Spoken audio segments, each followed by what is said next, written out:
Hello everyone, welcome to my YouTube channel Education House. ଆଜି ଆମେ ପ୍ରଥମ ଶ୍ରେଣୀର ଦ୍ୱିତୀୟ ପାଠ ଟୁନା ଓ ଟୁନି ବିଷୟର ଅଭ୍ୟାସ କାର୍ଯ୍ୟ ଦେଖିବା। ଦେଖ ଟୁନା ଟୁନି ବିଷୟ ଅଭ୍ୟାସ କାର୍ଯ୍ୟରେ କଣ ଅଛି ଚାଲ ଦେଖିବା ଆଉ ସେଗୁଡ଼ିକର ଉତ୍ତର ଆମେ କହିବା। ପ୍ରଥମ 1 ନମ୍ବରରେ କଣ ଅଛି? ଦେଖ ଚ ଅକ୍ଷର ଚାରିପଟେ ଗୋଲ କରିବା ଓ ଟ ଅକ୍ଷର ଚାରିପଟେ ଆୟତାକାର କରିବା। ଦେଖ ଏଇଠି ଆମକୁ କେତେ ଗୁଡ଼ିଏ ଚିତ୍ର ଦେଇଛି, ସେଥିମଧ୍ୟରେ ଚ ଆଉ ଟ ମଧ୍ୟ ଅଛି। ଚ ପାଖରେ କଣ କରିବାକୁ କହିଛି? ଆମକୁ ଗୋଲ ବୁଲେଇବାକୁ କହିଛି ଓ ଟ ଅକ୍ଷର ଚାରିପଟେ ଆମକୁ ଆୟତାକାର ବା ବକ୍ସ ଟାଇପର କରିବାକୁ କହିଛି। ଚାଲ ଏହି ଚିତ୍ରରେ ଦେଖିବା ଓ ଚ ପାଖରେ ଗୋଲ ଏବଂ ଟ ପାଖରେ ବକ୍ସ ଚିତ୍ର ଆମେ ବନେଇବା। ଦେଖ ପ୍ରଥମ ଚିତ୍ରରେ କଣ ଅଛି? ଚଉକି। କଣ ଅଛି? ଚଉକି। ଦେଖ ଏଠି ଚଉକି ଅଛି, ଏଠି ତାହେଲେ ଚ ଅଛି। ଚ ଚିତ୍ର ପାଖରେ ଆମକୁ କଣ କରିବାକୁ କହିছে? ଗୋଲ ବୁଲେଇବାକୁ କହିছে। ଦେଖ ପିଲାମାନେ ଚ ଉପରେ ତମେ କଣ କରିବ? ଏମିତି ଗୋଟେ ଗୋଲ ବୁଲେଇବ। ତାପରେ କଣ ଅଛି? ବାଘ। ବାଘରେ ଚ ନାହିଁ କିମ୍ବା ଟ ନାହିଁ, ତ ଏଇଟା ତମେ ଛାଡିଦବ। ତାପରେ କଣ ଅଛି? କବାଟ। ଦେଖ ପିଲାମାନେ ଟ ଅଛି ଏଠି, ଟ ପାଖରେ ଆମକୁ ଦେଇଛି ବକ୍ସ ଟାଇପର, ଆମକୁ ଏମିତି କରିବାକୁ କହିଛି। ବୁଝିପାରିଲ ପିଲାମାନେ? ତାପରେ ଦେଖ ଆଗକୁ ଆମକୁ କଣ ଦେଇଛି? ତାପରେ ଦେଖ ଏଠି ଅଛି ଚଟ। ଏଠି ଚ ଅଛି ଆଉ ଟ ମଧ୍ୟ ଅଛି ନା, ଚ ଅଛି ଆଉ ମଧ୍ୟ ଟ ମଧ୍ୟ ଅଛି। ତାହେଲେ ଚ ପାଖରେ ଆମକୁ କଣ କରିବାକୁ ପଡିବ? ଗୋଲ ବୁଲେଇବାକୁ ପଡିବ। ଆଉ ଟ ପାଖରେ ଆମକୁ କଣ କରିବାକୁ ପଡିବ? ଏମିତି ବକ୍ସ କରିବାକୁ ପଡିବ। ତାପରେ ଚିତ୍ରରେ କଣ ଅଛି? ଦେଖ ଟଗର। ଟ ଅଛି, ତାହେଲେ ଟ ପାଖରେ ଆମକୁ ଏମିତି ବକ୍ସ କରିବାକୁ ପଡିବ। ତାପରେ ଅଛି ପନିକି। ପନିକି ଏଥିରେ ଚ କିମ୍ବା ଟ ଅଛି କି? ନାହିଁ, ତ ଏହି ଚିତ୍ରକୁ ତମେ ଛାଡିଦବ। ତାପରେ ଅଛି ଅରଟ। ଦେଖ ଏଇଠି ଟ ଅଛି, ଦେଖ ତାପରେ କଣ ଅଛି? ଅରଟ। ଦେଖ ଏଇ ଟ ଅଛି, ତ ଟ ପାଖରେ ଆମକୁ କଣ କରିବାକୁ ପଡିବ? ଏମିତି ବକ୍ସ ଚିହ୍ନ କରିବାକୁ ପଡିବ। ତାପରେ କଣ ଅଛି? ମାଠିଆ।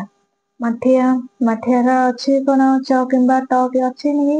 ନାହିଁ, ତ ଏହି ଚିତ୍ରକୁ ତମେ ଛାଡିଦବ। ତାପରେ ଅଛି ଚାମଚ। ଦେଖ ଏଇଠି ଦୁଇଟି ଚ ଅଛି, ତମେ ଆଉ ଥରେ ଦୁଇଟି ଗୋଲ ଏମିତି ବୁଲେଇବ। ବୁଝିପାରିଲ ପିଲାମାନେ 1 ନମ୍ବର? ଚାଲ ଆଗକୁ ଯିବା। ଦେଖ ତାପରେ କଣ ଅଛି? 2 ନମ୍ବରରେ କହିଛି ତଳ ଛବିରେ ଥିବା ଜିନିଷ ମାନଙ୍କର ନାମ କହିବା। କେଉଁ ଜିନିଷ ଗୁଡିକ ଭାରି ଓ କେଉଁ ଜିନିଷ ଗୁଡିକ ହାଲୁକା କହିବା। ଦେଖ ପିଲାମାନେ ଏଠି ଆମକୁ ବହୁତ ଗୁଡିଏ ଚିତ୍ର ଦେଇଛି। ଏଇ ଚିତ୍ର ଗୁଡିକର ନାମ ତମ ମାନଙ୍କୁ କହିବାକୁ ପଡିବ। ଦେଖ ପିଲାମାନେ ଏଇଟା କଣ କୁହାଯାଉଛି? ୟାକୁ କଣ କହୁଛନ୍ତି? ଚାମଚ। କଣ? ଚାମଚ। ତାପରେ ଚିତ୍ରରେ କଣ ଅଛି? ମାଠିଆ। କଣ ଅଛି? ମା-ଠି-ଆ। ତାପରେ ଚିତ୍ରରେ କଣ ଅଛି? ଚଟ। କଣ? ଚଟ। ତାପରେ ଚାମଚର ପାର୍ଶ୍ଵରେ କଣ ଅଛି ଆମର? ଶାବଳ। କଣ ହେଲା? ଶାବଳ। ଶାବଳ ଟା କାହିଁରେ ତିଆରି ପିଲାମାନେ? କାହିଁରେ? ଲୁହାରେ। ହଁ। ତାପରେ କଣ ଅଛି? ଇଟା। କଣ ଅଛି? ଇଟା। ତାପରେ କଣ ଅଛି? ବସ୍ତା। କଣ ଅଛି? ବସ୍ତା। ଧାନ କିମ୍ବା ଚାଉଳ ବସ୍ତା ଏଠାରେ ଅଛି। ଜାଣିଲ ପିଲାମାନେ? ତାପରେ ତମକୁ ଏଇ ଭିତରୁ କୋଉ କୋଉ ଜିନିଷ ଭାରି ଲାଗୁଛି ଆଉ କୋଉ କୋଉ ଜିନିଷ ହାଲୁକା ଲାଗୁଛି କହିଲେ ପିଲାମାନେ? କୁହ। ତମକୁ ଭାରି ଲାଗୁଛି ନା ହାଲକା ଲାଗୁଛି? କଣ ଲାଗୁଛି? ହାଲୁକା। ଆଉ ମାଠିଆ ଟା କଣ ଲାଗୁଛି ତମକୁ? ଭାରି ଲାଗୁଛି। ଆଉ ଚଟ ଟା ତମକୁ ଆସନ ତମକୁ କିପରି ଲାଗୁଛି? ହାଲୁକା ଲାଗୁଛି।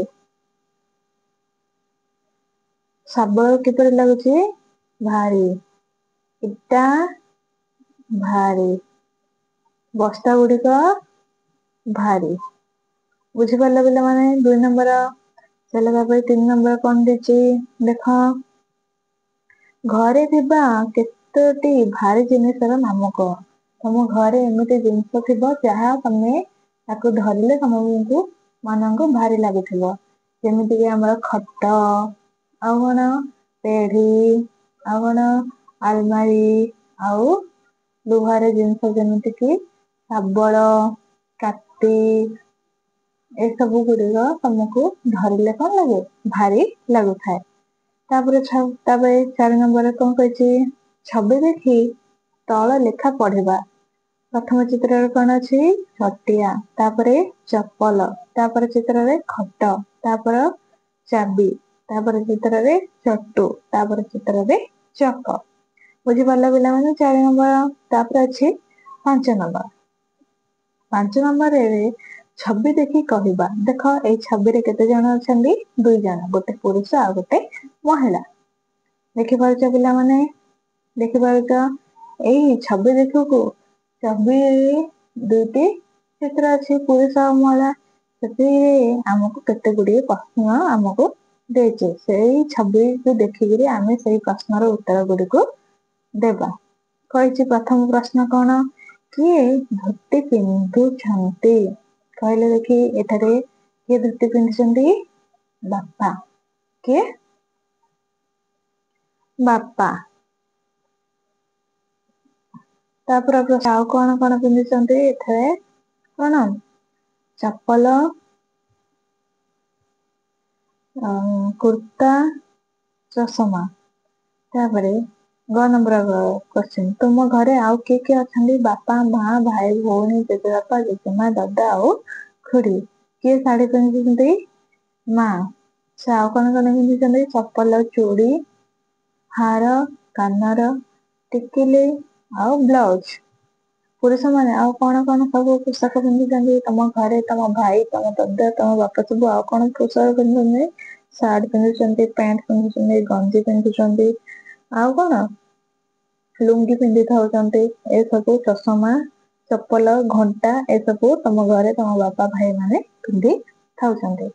ତାପରେ ଅଛି ସ୍ତ୍ରୀ ଲୋକ ମାନେ ଆଉ କେଉଁ ସବୁ ପୋଷାକ ପିନ୍ଧୁଛନ୍ତି ଡ୍ରେସ ପିନ୍ଧୁଛନ୍ତି ଶାଢୀ ପିନ୍ଧୁଛନ୍ତି ଆଉ କଣ ବିଭିନ୍ନ ପ୍ରକାର ଲୁଗା ମଧ୍ୟ ପିନ୍ଧି ଥାଉଛନ୍ତି। ବୁଝିପାରିଲେ ପିଲାମାନେ। ତାପରେ ଅଛି 6 ନମ୍ବର କବିତାରେ ଚ ତଳେ ଗାଳ ଓ ଟ ଉପରେ ଗାର ଦେବା। ଦେଖ ଯେମିତି କିି ଏଇଠି ତମକୁ ଦେଇ ଦେଇଛି କବିତା ଆମର ଟୁନା ଆଉ ଟୁନି। ଦେଖ ଏଇଠି ଚ ତଳେ କଣ କରୁଛି ଗାର ଦେଇଛି ଆଉ ତ ତଳେ କଣ ଅଛି ତ ଉପରେ କଣ ଅଛି ଗାର ଦେଇଛି। ଦେଖ କବିତା ଦେଖ ଏଠି ତ ଉପରେ ଆମକୁ ଗାର ଦେବାକୁ କହିଛି। ଗାର ଦବା।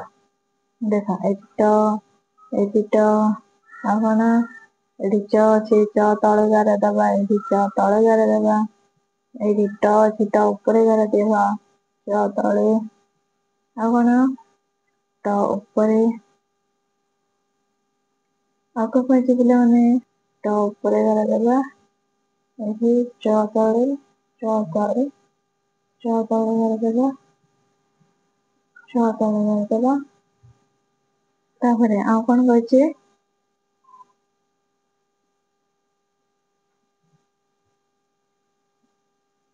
ଦେଖ ଏଠାରେ ଚ ତଳେ ଟ ଉପରେ ଟ ଉପରେ ଏଠି ଟ ଉପରେ ଆଉ ଟ ଉପରେ। ବୁଝିପାରିଲ ପିଲାମାନେ। ତାପରେ ଆଗକୁ ଯିବା 7 ନମ୍ବର କୋଶ୍ଚିନ୍ ଆମର କଣ କହିଛି ଚ ଓ ଟ ଲଗାଇ ଆଉ କେଉଁ ଶବ୍ଦ ଜାଣିଛ ଆସ କହିବା। ଦେଖ ଚକ ଚଟ ଚଷମା ଚପଲ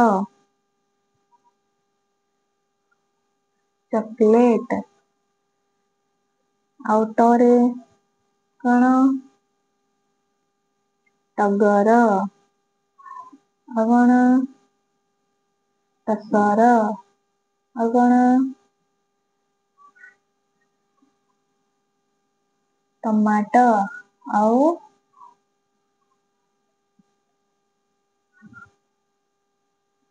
ଚଟ ଲେଖି ପାରିବ। ତାପରେ 8 ନମ୍ବର କଣ କହିଛି ଚଟିଆ ଆଖିରେ ଚଷମା ଲଗାଇ ଚୌକି ଉପରେ ବସିଛି ଚଟଣି ତାଟିଆ ପାଟିରେ ଭଗାଇ ଟିକେ ଟିକେ ଖାଉଛି। ଚ ଅକ୍ଷର ଯେଉଁଠି ଅଛି ତା ଉପରେ ଗୋଡ଼ି ରଖିବା। ଦେଖ ଏଇଠି ଆମର କହିଛି ଚ ଉପରେ ଏଇ ଛୁଆଟି ଯୋଉ କବିତାଟି ଦେଇଛି ତାର ଉପରେ ଦେଖ ଚ ଅକ୍ଷର ଯେଉଁଠି ଅଛି ସେଇଠି ଆମେ ଗୋଡ଼ି ରଖିବା। ମୁଁ ଗୋଲ ବୁଲେଇ ଦେଇଛି ତମ ମାନେ ବି ତାପରେ ଗୋଲ ବୁଲେଇ ଦେଇ ପାରିବ। ଦେଖ ଏଇଠି ଚ ଅଛି ଏଇଠି ଚ ଅଛି ଏଠି ଚ ଅଛି, ଏଠି ଚ ଅଛି, ଆଉ ଏଠି ଅଛି। ବୁଝିପାରିଲେ ପିଲାମାନେ? ହେଲା, ତାପରେ ଆମର ଅଛି 9 ନମ୍ବର। 9 ନମ୍ବରରେ କଣ କହିଛି? ଆସେ ଚକୁଳି ପିଠାର ଛବି କରିବା। ହେଲା, ଚକୁଳି ପିଠା ଆମର ଦେଖିବାକୁ କିପରି? ଗୋଲ। ହେଲା, ଦେଖ ଏମିତି ତମେ ଗୋଲ ଚିତ୍ର କରିବ। ବୁଝିପାରିଲ ପିଲାମାନେ? ତାପରେ କହିଛି ଅଧା ଚକୁଳି ପିଠାର ଛବି କରିବ। ଅଧା ଟା ଆମର ଦେଖିବାକୁ କିପରି? ଏମିତି ଗୋଟେ ଚିତ୍ର ଆମକୁ ଦେଇଛି। ବୁଝିପାରିଲେ ପିଲାମାନେ? 9 ନମ୍ବର। ତାପରେ କଣ କହିଛି? ଅଧା ଫୁଲକୁ ପୁରା କରିବା। ଦେଖ ଆମକୁ ଏଇଠି ଫୁଲକୁ ପୁରା କରିବାକୁ କହିଛି। ଦେଖ, ଚାଲ ଆମେ ଫୁଲ କରିବା। ଏଠି ଏମିତି ତମେ ଫୁଲ ତାର ପାଖୁଡା ଯାକ ତମେ କରିପାରିବ। ସୁନ୍ଦର ସୁନ୍ଦର ଏମିତି ଫୁଲର ପାଖୁଡା ମଧ୍ୟ ତମେ କରିପାରିବ। ଆଉ କଣ ଦେଇଛି ଦେଖ ପିଲାମାନେ?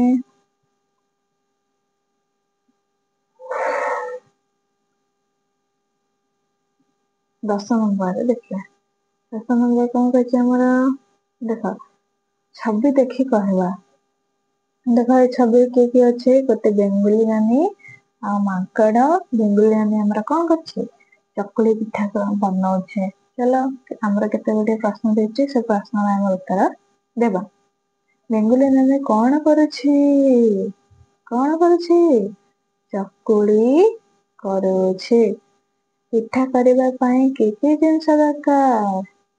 ବିରି, ଚାଉଳ, ସୁଜି, ଲୁଣ, ଚିନି ଆଉ ପାଣି। ମାଙ୍କଡ କଣ ଦେଖୁଛି? ବେଙ୍ଗୁଲି ନାନୀର ପିଠା ଦେଖୁଛି। ତୁମେ କେଉଁ ସବୁ ପିଠା ଖାଇଛ? କେଉଁ ସବୁ ପିଠା ଖାଇଛ? ଚକୁଳି, ବରା, ମଣ୍ଡା, କାକେରା, ଇଡିଲି, କାନ୍ତି, ଆଡିଶା ଏସବୁ ପିଠା ତମେ ଖାଇଛ। ତମର ଦ୍ଵିତୀୟ ପାଠର ତୁଳନା ତନ୍ଦ୍ର ଅଭ୍ୟାସ ଏବେ ସରିଲା। ଯଦି ତମକୁ ଏଇ ଭିଡିଓଟି ଭଲ ଲାଗୁଥାଏ, ତାହେଲେ ଭିଡିଓଟିକୁ ଲାଇକ୍, ସେୟାର, ସବସ୍କ୍ରାଇବ ନିଶ୍ଚିତ ଭାବରେ କରିବ। Thank you.